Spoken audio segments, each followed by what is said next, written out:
Generally speaking, when believers consider the word atonement, they think of blood sacrifice that appeases God's anger or his wrath toward sin.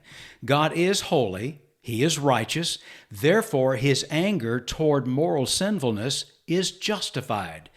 Something must be done in order to deal with this moral sin. The moral failure must be atoned or paid for in order for any human to be at one-ment with God.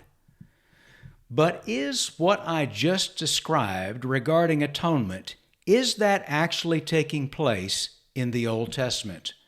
Were the sacrifices that the ancient Hebrews offered to God considered a way of appeasement of God's wrath toward their sin?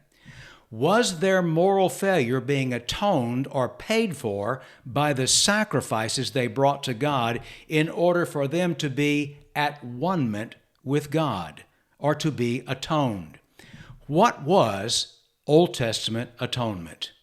Hey, listen, before I answer this question, if you want to gain a fuller understanding of the Bible, then make sure that you subscribe to this channel. I post a new video every week, and I am committed to not only helping you, but also helping myself. Together, we can grow in God's Word. We can grow in our understanding of the Bible. So, let me get back now to the question. What was Old Testament atonement? What was the purpose of Old Testament atonement? Well, the Hebrew word for atone is the word kafar. It means to cover, to cleanse, or to purify. Now, with this in mind, Old Testament atonement was a person or thing that was covered or cleansed through participation in a purification ceremony in anticipation of approaching God's presence. Let me put it another way. Old Testament atonement concerned one's approach to sacred space where God dwelt, not with becoming right with God, nor being forgiven of moral sinfulness. Let me unpack this statement. What is really happening when we're talking about Old Testament atonement? We know that the Bible makes it very clear that what God desires of all of us is personal faith, or our believing loyalty, our faithfulness, if you will. It is simple faith or loyalty to Yahweh resulting in righteousness, and all of that began with Abraham. Let me show you a diagram that I think might help you understand what I'm getting at. Look at this diagram. You'll note we'll have a gentleman there. He could be Abraham. He could be any ancient Hebrew, if you will. You'll note to his left above him, you see the word gods, and through it a red X. Well, at one point in Abraham's life, he was faithful to the gods of his ancestors. But he came to a place where he shifted his loyalty from those gods to Yahweh. Note the arrow now directed to Yahweh. He now believed the Lord. As it says in Genesis 15, Abraham believed the Lord, and the Lord counted it to him as righteousness. That word believe, as you see, is the Hebrew word aman, and it means to be faithful or to be loyal. In other words, Abraham loyaled himself to the Lord, and the Lord accounted it to him as something that was done right. God is saying to Yahweh, this is how it's done, rather. Not saying to Yahweh. God is saying to Abraham or any ancient Hebrew at that time, this is how it's done. It is simple faith. It is believing loyalty. Abraham believed the Lord, and the Lord considered his response of faith as proof of genuine loyalty. Personal faith or believing loyalty has always been the way to know and be right with God. Even Paul understood that when he was writing in Romans. For the promise to Abraham and his offspring that he would be heir of the world did not come through the law, but through the righteousness of faith. Note that. It came through the rightness, if you will, of faith. This is how it's done. Personal loyalty, faithfulness, or faith toward Yahweh. So, Israel lived in this relationship with Yahweh by their faith or their believing loyalty alone. But this relationship would take a significant turn centuries down the road when Yahweh chose to dwell among his people. He says, "And let them make me a sanctuary, that I may dwell in their midst, exactly as I show you concerning the pattern of the tabernacle and of all its furniture, so you shall make it." So, what we have now, and this was during the time of Moses, after he's led Israel out of Egypt, God is telling him and the people of Israel, the Hebrews, that he wants to dwell among them. And in order to do that, they need to build him a sanctuary or a tabernacle or a tent, if you will, because in reality, that's what it is. Let me take you again to a second diagram that I think will help you understand, because now we're getting to the real issue of where atonement comes into play, that is, approaching sacred space. Look at this diagram. Once again, we see the ancient Hebrew, if you will, on the left, and you'll see the arrow pointed up to Yahweh. He is loyal to Yahweh. He has believing loyalty toward Yahweh. He is faithful toward Yahweh. But note, Yahweh now is wanting to dwell among his people. This is depicted by the arrow that you see from Yahweh going down to the tent. That little tent picture represents the tabernacle that God told them to build. Well, what now has taken place, something very, very unique has come into play. When God told the people to build a sanctuary or a tent in which he would dwell, you have the dynamic of heaven and earth meeting. You now have sacred space, the space that Yahweh occupies. There is a new dynamic in play. Keep in mind, being right with Yahweh is still faith or believing loyalty, depicted by the arrow going up toward Yahweh. That does not change. That is always there. But now Yahweh is choosing to dwell among them. He's coming down where they are. And the question is, how do you approach him? How does a faithful Hebrew approach the tabernacle where God dwells? How do you approach sacred space where Yahweh is now living? Now, keep in mind that all ancient religions taught that it was a dangerous act to enter sacred space, the space that a deity occupied. This was true of the cultures around the Hebrews, and it was true of the Hebrews as well. There was dread associated with approaching the space that your God dwelt. So you came before him, or you entered sacred space very carefully. So that brings me to this question. How then does one approach sacred space? How then does one approach, in our case, Yahweh, who is now dwelling in their midst, in this tabernacle that he has told them to build? Well, this is where the altar and sacrifice come into play. This is really important. The person approaching sacred space required ritual cleansing. Let me take you back now to a next diagram. Note in this diagram, again, we have Yahweh. To the left, we have our ancient Hebrew. On the right, we have our tent. But you'll notice there's something now different in this picture, and that is that little box, if you will. That represents the altar. And the altar is the place of sacrifice in which the ritually impure Hebrew could be ritually cleansed, not forgiven of moral sin. That's not the issue here, but rather to be ritually cleansed so that he or she could approach sacred space, the space that Yahweh dwelt. That's depicted by that tent. The offerings that you see listed in Leviticus, and there are 5 of them, the burnt, the grain, the peace, sin, and guilt offering, all of these offerings, they were key to approaching sacred space. Please understand, these offerings did not deal with moral sinfulness, but rather with ritual cleansing.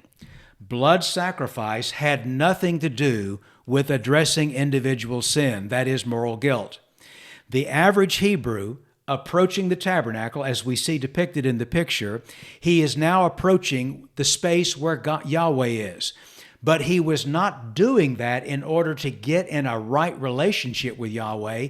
He already was in that relationship based on his faithfulness or his believing loyalty to Yahweh. The fact that he's standing before Yahweh in sacred space already indicates he is a faithful, believing Hebrew. The problem is he is coming into the space where Yahweh dwells. So, oh, by the way, let me say this. You want to know more about the sacrifices or those offerings that the Hebrews brought to God, those that are listed in the book of Leviticus? I did a video that's entitled Sacrificial Rituals Unveiled that explains what these offerings are and what they accomplish. I'm going to put a link in the description box below, and you can go to that video. I would highly encourage you to watch it because it will further explain what is going on in this dynamic dealing with sacred space, this space where Yahweh dwells, and what these offerings in more detail mean. All right, so let's recap. Old Testament atonement. A person or thing is covered or cleansed, ritually cleansed, through participation in a purification ceremony in anticipation of approaching God's presence. Or to put it another way, Old Testament atonement concerned one's approach to sacred space, the space that God or Yahweh occupied, not with becoming right with Him or being forgiven of moral sinfulness. And again, as I've reminded you, all the ancients in that time taught that it was a dangerous act to enter sacred space, the space that a deity occupied. Again, let me give you a very good example of this. This involves Isaiah the prophet. Isaiah has a vision that's recorded in the 6th chapter of Isaiah. And when he had this vision, it was a vision of Yahweh's throne room. And he's met by a seraph who cries, "Holy, holy, holy is the Lord of hosts. The whole earth is full of His glory." Well, Isaiah was terrified, and he responds by saying, "Woe is me, for I am lost. For I am a man of unclean lips, and I dwell in the midst of a people of unclean lips. For my eyes have seen the King, the Lord of hosts." What you have in what Isaiah is saying is you have a Hebrew that is terrified because he has come into the presence of Yahweh. This is what he means when he says, "Woe is me. I am lost. I am a man of unclean lips." He recognizes that he is ritually unclean. And this is when the seraph comes and touches Isaiah's lips with hot coals and pronounces this. It says, "Then one of the seraphim flew to him, having in his hand a burning coal that he had taken with the tongs from the altar. And he touched my mouth and said, 'Behold, this has touched your lips. Your guilt is taken away. Your sin is atoned for.'" What Isaiah is showing you and me is that when this seraphim touched his lips with the hot coals, his guilt or his sin, and that word sin in the Hebrew is really your purity is atoned for. You are now purified. You are richly purified. Isaiah was not coming into the presence of God as a sinful man, if you will, a man that was not believing in God, a man that was unfaithful. Hardly. Isaiah was a righteous man. He was a man of faith, of believing loyalty prior to entering God's throne room. The atonement, that is the touching of his lips with the burning coals, that took place because he was mortal and he required ritual cleansing in order to approach sacred space, the space that God occupied. In the Old Testament, when we're talking about atonement, please understand it concerned one's approach to sacred space, the space where God dwelt. It was not dealing with one becoming right or being forgiven of moral sinfulness. When you have this in mind and understand, then it becomes a lot clearer of the sacrifices, the different things of that nature that are going on. It starts to make a whole lot more sense. By the way, let me just throw this in. It's very interesting. When the temple in Jerusalem was destroyed by the Babylonians in 586 BC, and the people, the Hebrews, were carried off into captivity by the Babylonians, Daniel, who was one of the first to be carried off, Daniel, as he's writing in the book of Daniel, is in captivity. He is not in Jerusalem. The temple is gone. There are no sacrifices being offered, and yet Daniel is living in a very solid relationship with Yahweh. His relationship with Yahweh is in no way being hindered or stopped. Why?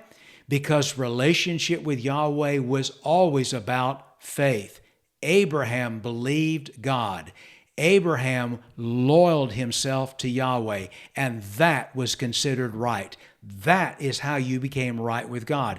And that is precisely what Daniel was doing, because Daniel was a long way from Jerusalem, and the temple that he had once known was no more. So there was no need for that type of sacrifice. What was in play, what had always been in play, was Daniel's personal faith or loyalty. Please understand, Old Testament atonement, that is the purification, that's what the word atone means. Old Testament atonement concerned one's approach to sacred space, the space that Yahweh or God occupies. It did not deal with one becoming right with God. That was never the issue, nor with being forgiven of moral sinfulness. Well, listen, I hope this has been helpful. This is such a broad topic, but it's so important. And by the way, it has a lot of interesting implications when you move into the New Testament and see what Jesus, God the Son, did for all of us, not just for Jews, but for Gentiles, for all of humanity through his death and resurrection. But that's for another video. So, listen, thanks for coming along. And by the way, if this has been helpful, take a moment to hit the like button. And also, if you've not become a subscriber, smash the subscription button as well, so that together we can explore all of what God has for us in his word. Well, listen again, thanks so much. And as always, God's very best to you.